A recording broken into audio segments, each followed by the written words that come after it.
Islam Dwayne, Beye. It is February the 23rd, no, February the 3rd, not 23rd, 2019. I'm about to do my locks. Islam is Sunday. I'm about to take my time and do my locks.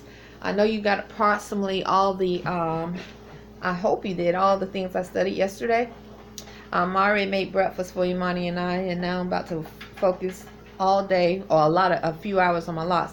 One thing I want to share with you that I learned in reference to being among unclean spirits. For instance, I hear noise coming from the room next door here at 114.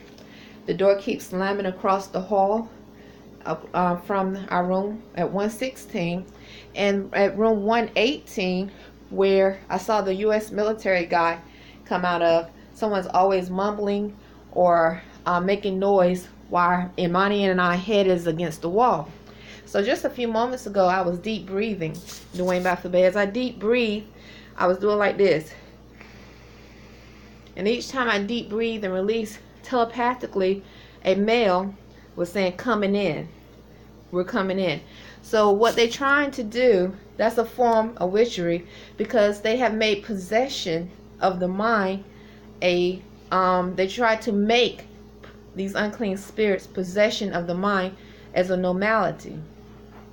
Okay, that's what I was experiencing with my son Abasse Malik Bey. So and another thing I noticed, like for instance, when my son Malik-Bey is sleeping, he'll start sometimes he'll make a noise in his sleep and he don't realize he's making a noise, so I have to wake him up. And I was telling Malik-Bey, my son, that these unclean spirits are here to be used by Allah on the physical plane. It looks like, because once they do something that that is a spiritual attack, whether it is as you breathing, sending a telepathic message, I'm coming in, or imitating. I've seen of them. They imitate you, doing Beye, in a dream, trying to look like you. The pale skin, sending dreams, homosexual dreams. They always yelling, brother. When Abasse was here and his joints were locking up and his muscles were locking up, in a threatening tone, someone would be outside around American Extended Stay saying, brother, like they angry, like if you don't stop, this is what we're gonna keep doing to your son, Abasse Malik Bey. And the exact same thing happened in the middle of the night sometimes when Imani is sleeping.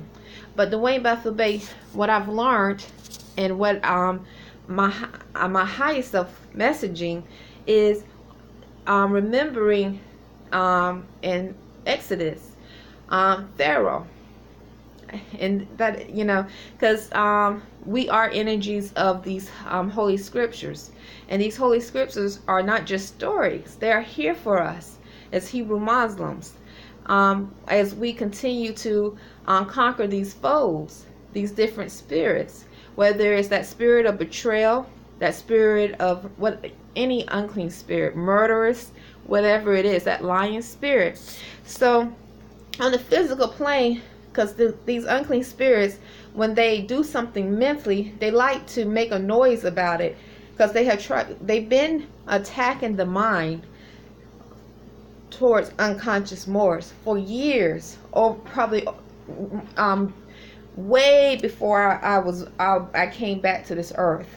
They were attacking the mind, but we didn't know about it. You're unconscious Moor. You don't know you're among that which is unclean, that can attack your mind, cause you to think a certain way, or plant thoughts, and you do things that are not healthy, or which is a form of possession, or attack your joints, causing pain, and you go to the hospital and you spend money, or you don't have insurance, or you get insurance and you don't have enough insurance to pay for whatever's going on that the doctor claims is wrong with you.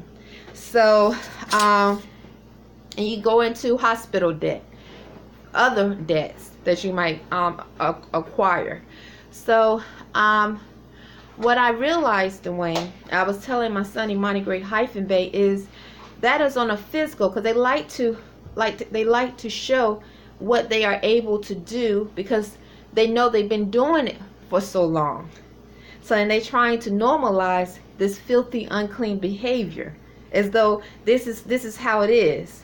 Either you accept it and you accept this code that causes masses to be telepathic and behave like savages, or we'll just keep doing this because this is just how it is. But that's not what's going on. We are in prophecy, and truth is Allah, just like Allah used Pharaoh, because it kept saying in Exodus, Pharaoh's heart was hardened before he was destroyed or killed. Okay, and all the while his heart was being hardened, the Israelites were gaining strength through their belief, faith, and fruition. So Pharaoh felt powerful, felt like a big one, because the Israelites were crying out to Allah, and they would go to Moses and Aaron and say, "What's going on? He hasn't stopped. He's getting worse."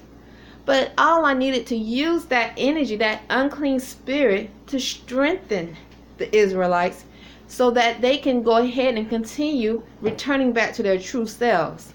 In the Holy Quran Circle 7, chapter 1, it says, we as spirit man and woman was given a soul, a human soul.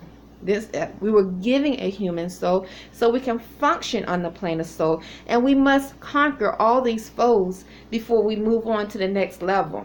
So these are different foes that we have to conquer without causing harm or retaliating, I see, in the same manner as they. I was telling Malik Beye that there's a science to love. Is when Allah or Jesus spoke of love thy enemy, he wasn't saying love and go hug that enemy that's causing you harm. There's a science to learning how to love and raising your frequency. For instance, when you are experiencing a forced sharp pain by an unclean spirit, which they probably had around every home, every community, all around, doing things causing chaos and dysfunction, you're not supposed, even if you don't, I don't have the ability to do that, but say I start cursing and which I have been so angry, because I have, that is causing harm. But instead of using that energy to get angry, which is lowering my frequency, instead I focus on a higher level. I meditate, breathe. I choose an attribute of Allah. Those are my goals. This is my higher self messaging me to do, which is me, my higher self messaging. Do not return that which is any type of behavior to that which is unclean. Don't allow it to make you angry and lower your frequency, because this is about frequency. If they amalgamate, you have one of their kids, and all that, the spirits of betrayal, hate, murder, thievery, rape, all that molestation goes into that kid, because that's in that line, and that kid is not able to raise his frequency. So this is how they can have it. This is how they keep the frequency low, because it's not in that consciousness to do so. Islam. So this is another connection to why they try to force amalgamate, and why they were doing it so long through trickery, because they knew we didn't know, and they knew we didn't know that there were unclean spirits that are able to cause pain, send you to the hospital. While you're in the hospital, you might be receiving pains and you don't even know about it. Islam. So this is my connection to what is Islam and why it's important for us as Hebrew Muslims to not cause harm through our thoughts, words, and deeds. We have to, as divine souls, Hebrew Muslims, we have to truly reclaim that knowledge, pull from our Akashic records the importance of the high frequency of the knowledge of love, the science of love, truth, peace, freedom, and justice, that high frequency. And this is my connection to becoming or demonstrating a true more Islam.